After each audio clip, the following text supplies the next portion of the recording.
केशवदास के रामचंद्रिका में निहित अंगद रावण संवाद के पदों का अध्ययन करेंगे।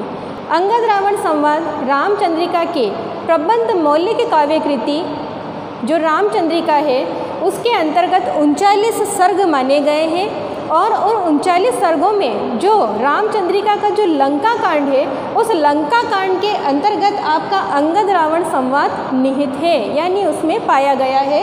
और उसी अंगद रावण संवाद का अध्ययन आप अपने पाठ्यक्रम के अंतर्गत कर रहे हैं। अंगद रावण संवाद जैसा नाम से ही स्पष्ट हो जाता है कि आपने इसके पदों का अध्ययन, पूर्व के पदों का अध्ययन कर लिया है और उसमें ये बताया गया है कि सीता हरण के बाद की स्थितियों को बताया गया है कि सीता का छल पूर्वक हरण करके रावण अपनी लंका नगरी में माता सीता को लेकर चला गया है और वहाँ पर एक भव्य राजसभा का आयोजन हो रहा है। उस राजसभा में रामदूत अंगद श्री राम का संदेश लेकर पहुँचते हैं कि तुम मर्यादा पूर्वक माता सीता को राम को लौटा दो, जिससे युद्ध की स्थितियाँ उत्पन्न ना हो और तुम पराक्रमी राम के हाथों मारे न जाओ। इस संदेश को लेकर अंगद रावण की राजसभा में उपस्थित होते हैं और उसी दृश्य का वर्णन यहाँ पर भी इसी पद में भी आगे किया गया है कि रावण फिर अंगद से उनका परिचय पूछते हैं कि अंगद तुम कौन हो, तुम्हें किसने भेजा है और तुम यहाँ किस काम से उपस्थित हुए हो। तो अंगद अपना परिचय देने के साथ साथ में अब अपने परम आराध्य भगवान श्री राम के पराक्रम, वीरता, उनकी महानता के को वर्णित कर रहे हैं इन पदों में कि रावण को बता रहे हैं कि हे रावण, तुम कैसे नहीं जानते हो कि भगवान श्री राम कौन है और उनकी महानता क्या है। यानी अभी भी तुम्हारे पास समय है और वक्त रहते अपनी भूल की क्षमा मांग लो और उनके चरणों में यानी कि उनके शरणों में चले जाओ और भूल तुम्हारी वो माफ़ कर देंगे, तुम्हें क्षमा कर देंगे भगवान श्री राम। पद संख्या 9 का अध्ययन करेंगे कि लोक लोकेश से सोच ब्रह्मा रचे, आपनी आपनी सीव सो रहे, चारी बाहें धरु विष्णु रक्षा करे, बात साची चाहे वेद बानी कहे, ताहि भुभंग ही देव देवे शिष्यो, विष्णु ब्रह्मा जी जय, रुद्र जो संगरे, ताहि हो छांडी के पाए काके परू, आज संसार तो पाए मेरे परे। यानी इस पद में रावण जो है अपने अहंकार को, अहंकार उसमें इसलिए आ गया है क्योंकि भगवान श्री राम की विवाहिता माता सीता को उसने छलपूर्वक हरण कर लिया। साथ ही साथ स्वर्गलोक के, इंद्रलोक के जितने भी देवी देवता थे, जितने भी राजा थे, उन सबको रावण ने क्या किया, अपने अधीन बंदी बना लिया था और उन सब की उसने अपनी राजसभा में दुरावस्था कर रखी थी। इस बात को लेकर आज अहंकारी रावण अपने अहंकार के मद में यानी नशे में चूर था और उसने अंगद से कहा कि लोक लोकेश से सोच ब्रह्मा रचे, आपनी आपनी सीव सो रहे। यानी पहली पंक्ति में रावण अंगद से कह रहा है कि हे अंगद, तुम मेरे सामने ये बड़ी बड़ी बातें मत करो, अब मैं तुम्हें बताता हूँ कि वास्तविक स्थिति क्या है। कि लोक लोकेश सो यानी इस संसार में जितने भी मनुष्य हैं, जितने भी देवता हैं, जितने भी राजा महाराजा हैं, उन सबको किसने निर्मित किया है? सृष्टि की रचना कौन करता है? भगवान ब्रह्मा जी ने की है। और ब्रह्मा जी ने क्या किया कि ब्रह्मा जी ने ये किया है कि हर एक व्यक्ति की, हर एक राजा महाराजा की, हर एक देवी देवता की एक मर्यादा, एक सीमा निश्चित कर दी है और तुम सब लोग क्या करते हो? उस सीमा के अंतर्गत ही अपना जीवन यापन करते हो। ब्रह्मा ने जो सीमा निर्धारित कर ली उस सीमा के अंतर्गत ही जीवन जीते हो, उससे बाहर जाने का साहस नहीं जुटा पाते हो। चारी बाहें धरे विष्णु रक्षा करे, और जो वो चार बाहों वाला जिसकी चार भुजाएं हैं, जो भगवान विष्णु इस संसार की रक्षा करता है, वो आज क्या कर रहा है?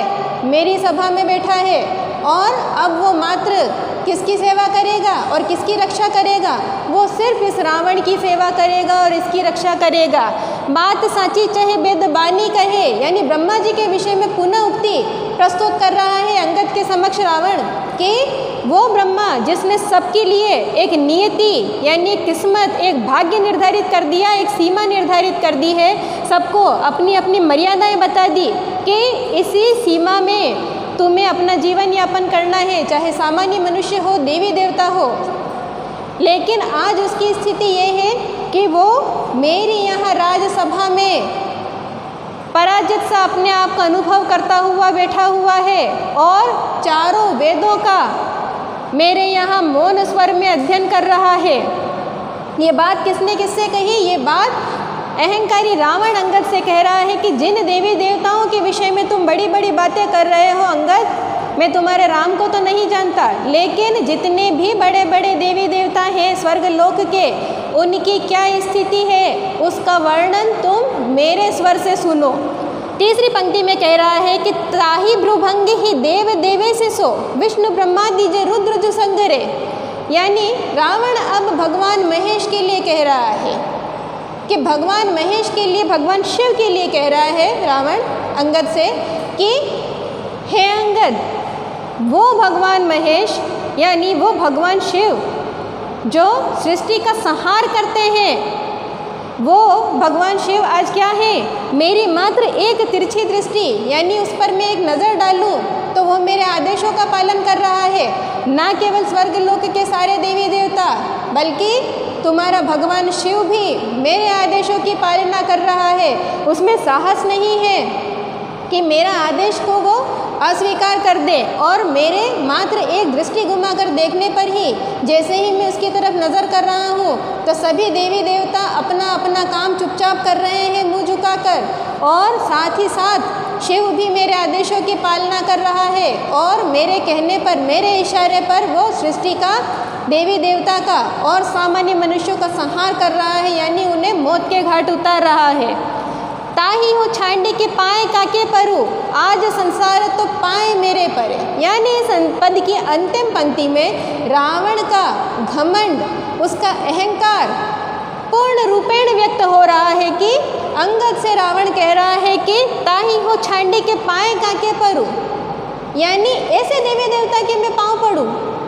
अंगद से रावण कह रहा है कि अहंकार में भरा हुआ व्यक्ति किस प्रकार से बात करता है, अपने आप को समस्त लोक परलोक पर अपने आप को उसने विजित अनुभव कर लिया है और उस मद में अंधा होकर रावण अंगद से कह रहा है कि हे अंगद, वो देवी देवता जो मेरे यहाँ मुंह झुकाकर बैठे हैं मेरी सभा में और मेरी मात्र एक दृष्टि पड़ते ही चुपचाप अपना काम कर रहे हैं, जिनमें साहस नहीं है कि मेरे विपरीत जाकर कोई कार्य कर सके, ऐसे व्यक्तियों के लिए या ऐसे देवी देवताओं को तुम मानते हो और उनके लिए कह रहे हो कि मैं उनके पैरों में पड़ जाऊं।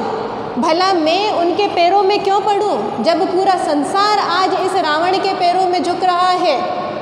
यानी सबसे पराक्रमी, सबसे बलशाली, सबसे वीर, सबसे साहसी एकमात्र इस पूरे लोक परलोक में कौन है? ये रावण जो तुम्हारे समक्ष खड़ा है अंगद। गिरना है तो तुम्हें इस रावण के चरणों में गिरना चाहिए, क्योंकि आज लोक परलोक दोनों को इस रावण ने विजित किया है।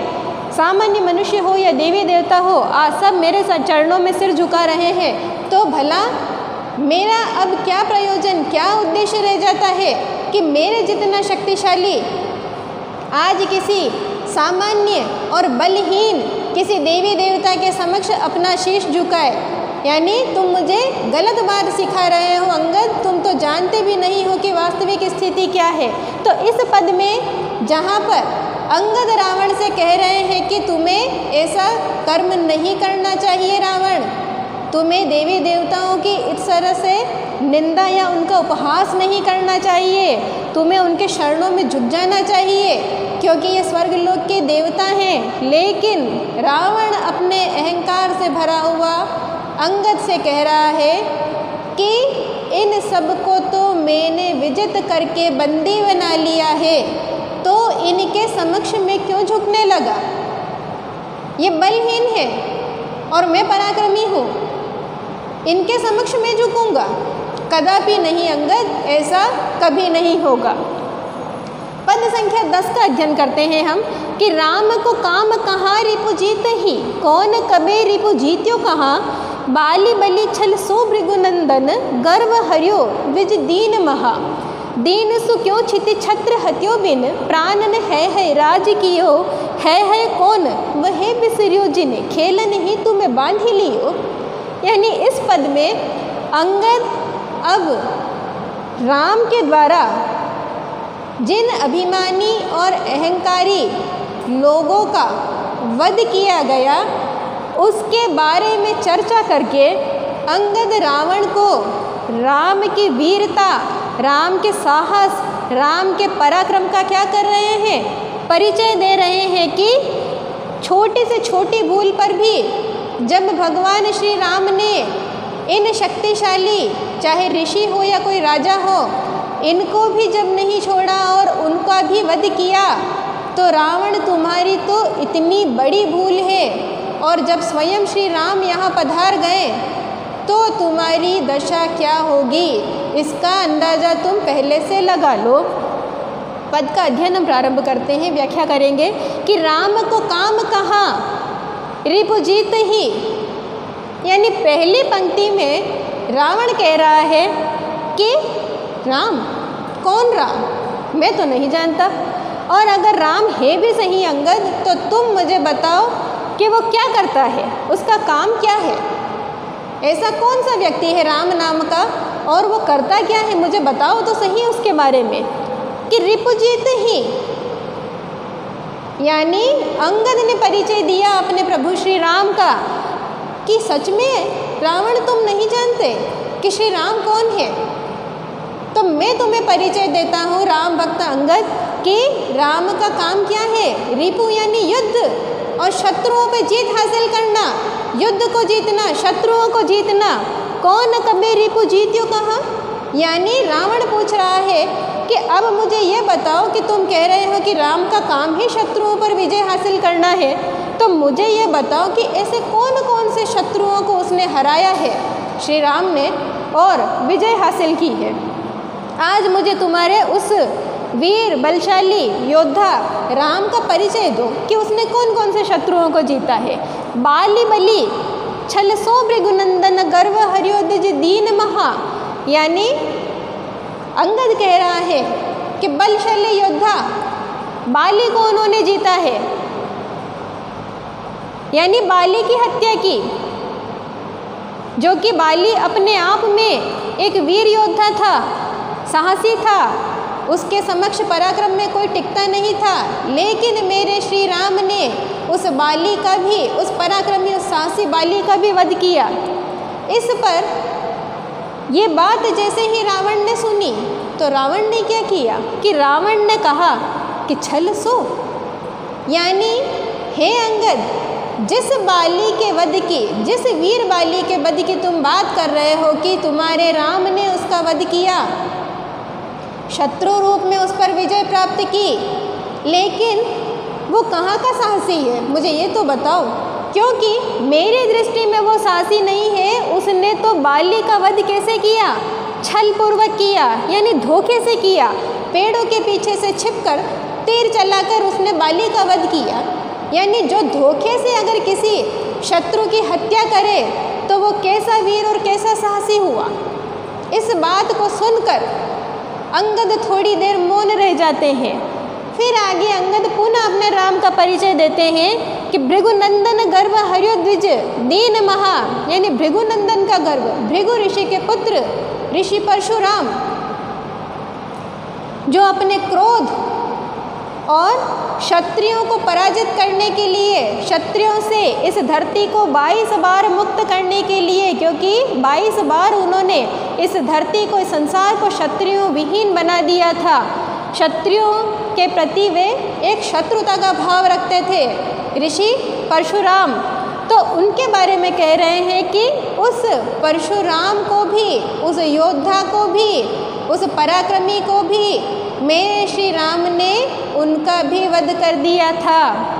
तो अब रावण पुनः कहता है कि क्या ऋषि परशुराम की हत्या और तुम्हारे राम ने की। अब अंगद, इसमें कौन सी बड़ी बात हो गई कि जब बाली का वध उसने छल से किया तो ये तो एक गरीब ब्राह्मण था, उस गरीब ब्राह्मण की उसके आगे क्या बिसात कि वो उसके आगे कुछ बोल पाए या कुछ कर पाए। यानी उससे और उसका तो युद्ध ही मेरी दृष्टि में तो मान्य ही नहीं है कि एक गरीब ब्राह्मण कि उसने हत्या कर दी, इसमें कौन सी बड़ी बात हो गई, इसमें कौन सा तुम्हारा राजा राम वीर हो गया। तो उस पर अंगद पुनः जवाब दे रहे हैं रावण को कि दीन सुख्यो, यानी वो मात्र गरीब ब्राह्मण नहीं था, ये तुम्हारी गलत सोच है रावण कि परशुराम एक गरीब ब्राह्मण था, ऐसा नहीं है।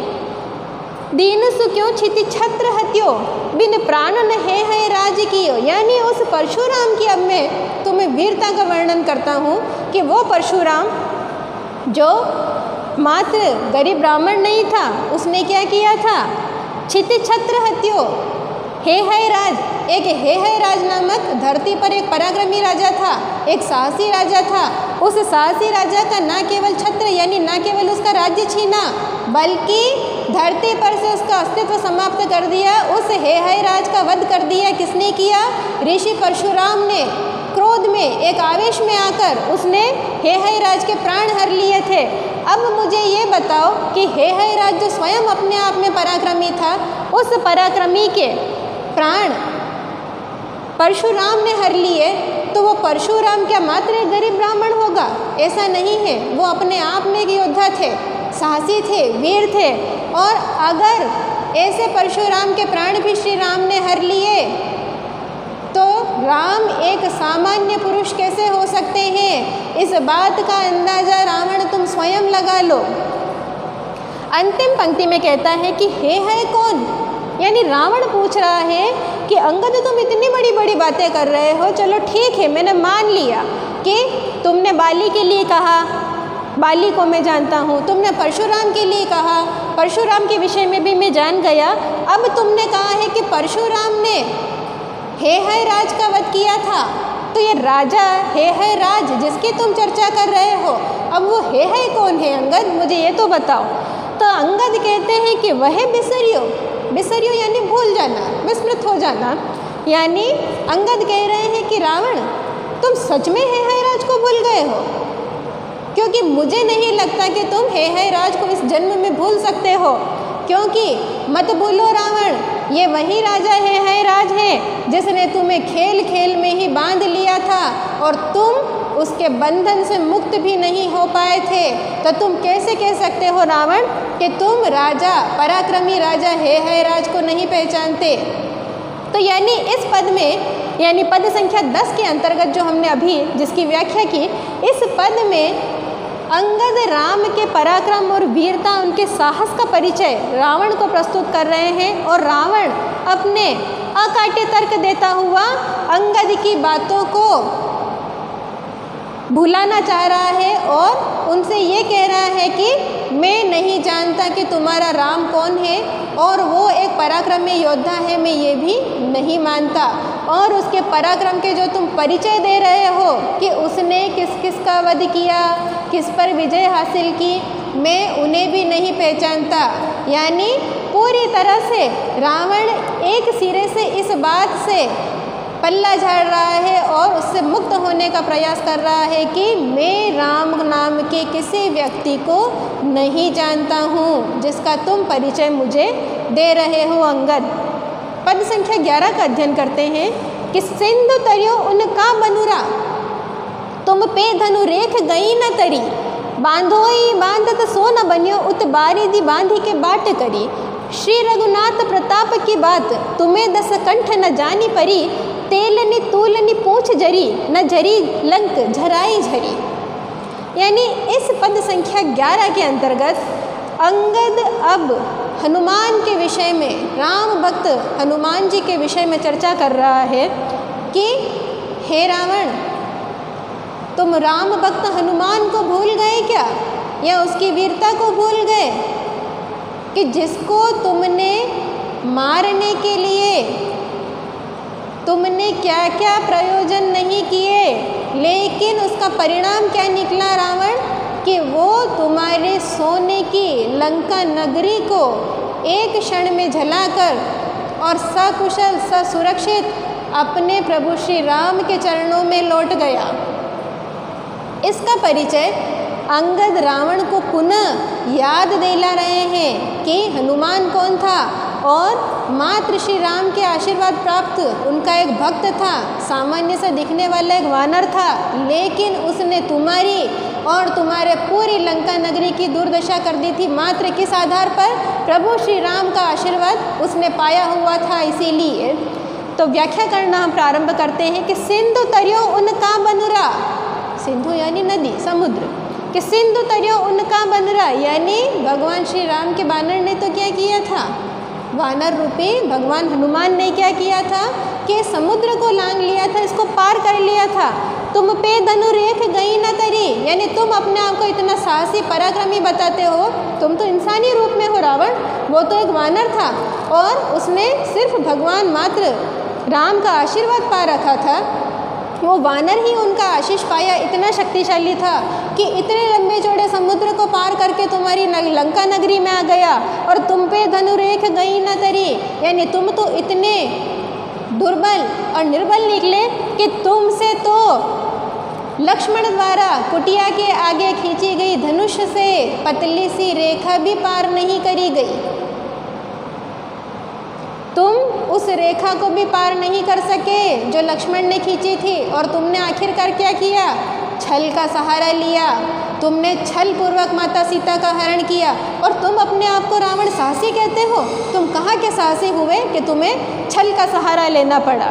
बांधो ही बांधत सोना बन्यो, उत बारी दे बांधी के बाट करी, यानी इस पंक्ति में अंगद रावण से कह रहे हैं कि हे रावण, बांधो ही बांधत सोना बन्यो, यानी इस अलंघ्य समुद्र पर, बहुत बड़ा समुद्र है जिसका प्रारंभ और कोई अंत भी नहीं है, कोई छोर नहीं है, और उस पर बांध बांधना यह बहुत बड़ी बात है, सेतु का निर्माण करना। लेकिन भगवान श्री राम की सेना में कोई मनुष्य नहीं था, वानर और भालुओं की यानी पशुओं की सेना थी उनकी, लेकिन उनका आशीर्वाद पाकर उस वानर और भालुओं की सेना ने मिलकर उस लंबे चौड़े समुद्र पर एक लंबे सेतु का यानी पुल का, एक बांध का निर्माण कर दिया। लेकिन बारी थी बांधी के बाट करी, यानी उन्होंने इतना साहस कर लिया कि वे वहाँ से चलकर बांध बांधा और वहाँ से चलकर तुम्हारी लंका नगरी में आए और उत्पात मचाया तुम्हारी पूरी इस लंका नगरी में। किसने उत्पात मचाया? श्री राम की, वानर और भालुओं की यानी पशुओं से निर्मित की गई राम की सेना ने उस अहंकारी रावण के यहाँ अलंघ्य समुद्र पर सेतु बांधकर वहाँ न केवल प्रवेश लिया बल्कि वहाँ पर पूरी तरह से उत्पात मचाया और लंका नगरी को नष्ट करने में अपना सहयोग प्रदान किया। श्री रघुनाथ प्रताप की बात तुम्हें, यानी हे रावण, उस भगवान श्री राम के प्रताप की यानी उनकी महानता की मैं तुम्हें क्या बात बताऊं। तुम्हें 10 कंठ न जानी परी, यानी पूरा संसार जान गया है। और हे 10 कंठ, क्योंकि रावण के 10 मस्तक माने गए हैं, 10 शीश माने गए हैं, 10 कंठ रावण के लिए ही कहा गया है कि हे 10 कंठ, यानी हे रावण, तुम अब भी कहते हो कि तुम भगवान श्री राम को नहीं जानते और उनकी महानता को नहीं जानते। तेलनी तूलनी पूछ जरी न जरी लंक झराई जरी, यानी जब हनुमान तुम्हारी लंका नगरी में आए थे तो तुमने भगवान राम के उस दूत, उस भक्त हनुमान को मारने के लिए तुमने क्या क्या प्रयोजन नहीं किए। उनको छल पूर्वक तुमने बांधा और उनकी पूंछ में तुमने तेलनी तूलनी यानी तेल छिड़क कर आग लगा दी। और आग तुमने किस उद्देश्य से लगाई कि उस आग से हनुमान का शरीर जलकर नष्ट हो जाएगा, हनुमान की मृत्यु हो जाएगी। लेकिन भगवान श्री राम ने अपने भक्त हनुमान की रक्षा की और उस पूंछ में लगाई हुई आग से तुमने तो हनुमान का बुरा चाहा था, लेकिन विपरीत इसके हुआ और बुरा तुम्हारा ही हुआ कि उस राम भक्त हनुमान ने तुम्हारी पूरी लंका नगरी, इस सोने की नगरी को जलाकर नष्ट कर डाला। तुमने तो हनुमान को मारने का प्रयास किया, लेकिन उसने तुम्हारे यहाँ के कितने योद्धाओं को मौत के घाट उतार दिया और तुम्हारी अशोक वाटिका को उजाड़ कर दिया और तुम्हारी लंका नगरी को जला डाला, और इतना सब कुछ तुम्हारे यहाँ बिगाड़ करके और तुम्हारे यहाँ नुकसान करके हनुमान भगवान श्री राम के आशीर्वाद से तुम्हारी लंका नगरी से ससुरक्षित लौट गए भगवान श्री राम के शरणों में। यानी भगवान श्री राम के आशीर्वाद का महत्व बता रहे हैं कि तुम अभी भी, तुम्हारे पास वक्त है रावण, तुम चाहो तो आज भी अपने किए के लिए, अपने द्वारा किए गए गलत कर्मों के लिए तुम भगवान श्री राम से क्षमा मांगो और भगवान श्री राम की शरण में चले जाओ। आज के लिए इतना ही, धन्यवाद।